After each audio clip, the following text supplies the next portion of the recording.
Halo teman-teman, hari ini kita akan ngomongin Nike Pack Turbo 2 setelah 100 km.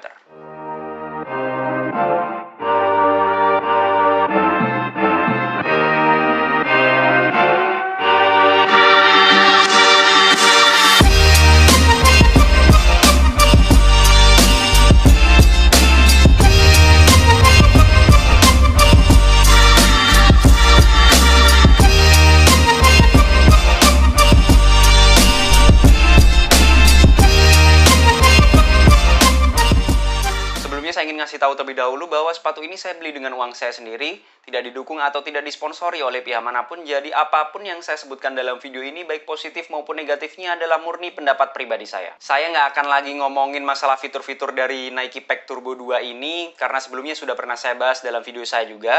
Mungkin teman-teman kalau mau tahu fitur-fiturnya apa aja dalam sepatu ini bisa langsung ke video tersebut. Tapi saya akan lebih membahas performa sepatu ini setelah saya gunakan sejauh 100 km. Untuk spesifikasi singkatnya dari sepatu ini, untuk beratnya sendiri di ukuran saya 42, dia 210-215 gram, sangat ringan untuk daily trainer.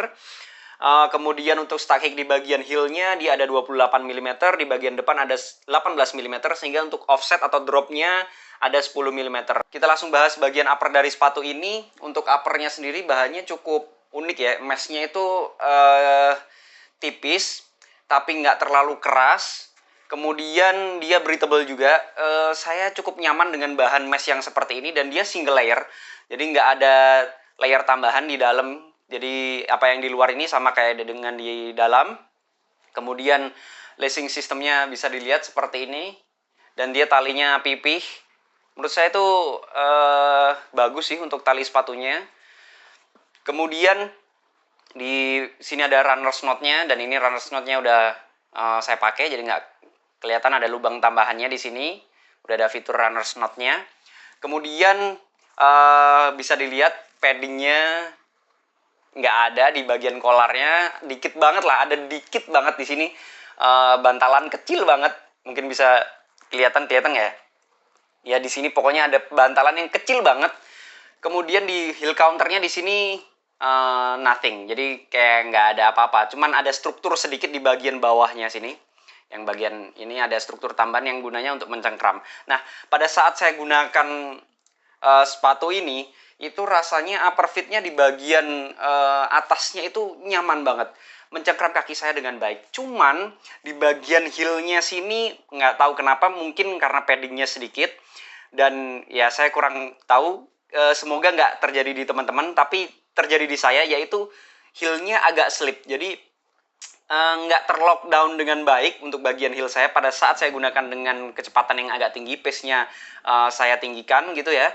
Itu bagian heel-nya agak kerasa sedikit slip. Jadi mungkin nggak sampai keangkat banget, cuman ada feel keangkatnya. Jadi kayak nggak bener-bener merasa safe gitu ya heel-nya. Jadi agak sedikit keangkat lah. Jadi kepikiran pada saat kita lari dengan kecepatan yang agak tinggi. Untuk bagian tangnya juga tipis banget, nggak ada paddingnya. Intinya sepatu ini memang paddingnya sangat minim. Di bagian kolarnya juga sedikit, bagian heel counternya juga struktur doang sedikit. Untuk di bagian tangnya juga nggak ada. Yang mana tujuannya tentu saja untuk sepatu ini biar lebih ringan ya. Untuk bahan mesh dan juga lacing sistemnya saya nggak pernah ada masalah, dan cukup bagus lockdownnya di bagian punggung kakinya. Kita beralih ke midsole-nya. Midsole-nya ini luar biasa menurut saya, karena dia sudah menggunakan Zoom X. Sebenarnya ini nggak Zoom X murni ya. Jadi foam yang digunakan di sepatu Turbo 2 ini adalah gabungan React, Nike React, dan juga Zoom X. Yang saya rasakan dari gabungan Zoom X dan juga React Foam ini menjadikan feel dari midsole-nya itu sangat responsif. Walaupun sebenarnya sepatu ini nggak ada carbon plate-nya, tapi feel responsifnya itu luar biasa. Dan tetap kita merasakan nyaman, tapi nggak sampai membal gitu ya, nggak sampai yang membal banget, tapi dia cukup nyaman, cushionnya dapet, nggak keras, feel-nya tetap rasanya itu soft gitu.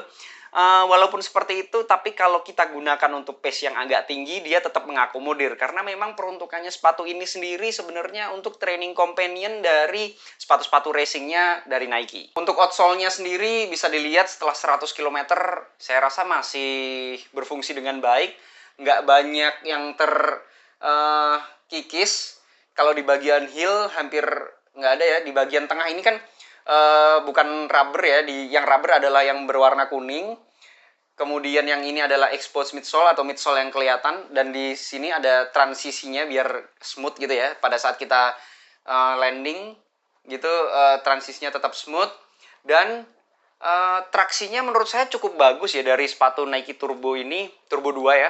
Traksinya cukup bagus, rubbernya bekerja dengan baik. Pada saat saya gunakan di aspal basah, saya nggak merasakan licin, tetap saya merasa safe gitu, cengkramannya cukup baik. Tapi kalau mungkin di tanah mungkin agak kurang ya. Tapi kalau trek tartan atau yang biasanya pakai rubber gitu ya untuk trek larinya, itu dia cukup mumpuni, dan karena memang dia stuck hitnya cukup pendek, jadi masih mengakomodir kecepatan yang kita inginkan. Peruntukannya sepatu ini sendiri sebenarnya untuk training companion dari racing shoes-nya untuk Nike. Apa itu training companion? Jadi pada saat kita race day atau pada saat kita time trial gitu ya, kita kan menggunakan sepatu yang paling mutakhir lah dengan teknologi carbon plate-nya. Sedangkan teknologi carbon plate itu banyak runners yang menyarankan untuk tidak digunakan sehari-hari atau daily training.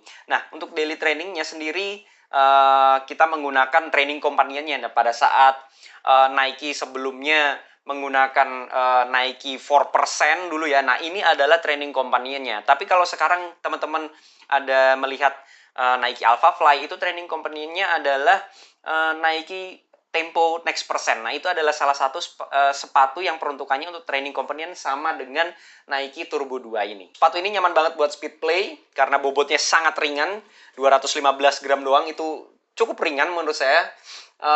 Nyaman digunakan untuk speed play seperti interval, kemudian dipakai untuk tempo, threshold, bahkan untuk long run sebenarnya sepatu ini juga cukup nyaman. Meskipun kadang ada teman-teman yang lebih prefer sepatu dengan midsole yang agak tebal untuk long run. Banyak runner yang mengeluhkan tentang durability dari sepatu ini, terutama di bagian midsole-nya. Jadi banyak yang melaporkan bahwa gabungan antara Zoom X dan juga React Foam dari Nike ini banyak yang di bagian belakang ini copot, ya intinya lemnya nggak nempel gitu ya. Jadi dia itu kayak bolong atau copot lah, intinya lepas gabungan antara Zoom X dan juga React Foam-nya ini. Tapi kalau yang saya dapatkan, yang saya gunakan, karena saya juga agak hati-hati karena sudah tahu ada laporan-laporan seperti itu, jadi ya yang saya dapatkan nggak sampai yang seperti itu, bolong atau bahkan kedua lemnya copot. Jadi cukup bagus sih kalau yang saya dapatkan ini. Mungkin itu saja yang bisa saya bahas dari Nike Pegasus Turbo 2. Mungkin kalau ada koreksi, masukan, pertanyaan dan juga pembahasan, bisa saling sharing di kolom komentar. Bisa sharing juga pengalaman teman-teman tentang sepatu ini. Jangan lupa subscribe channel ini biar saya selalu semangat untuk membuat video-video yang bermanfaat buat teman-teman sekalian. Assalamualaikum warahmatullahi wabarakatuh.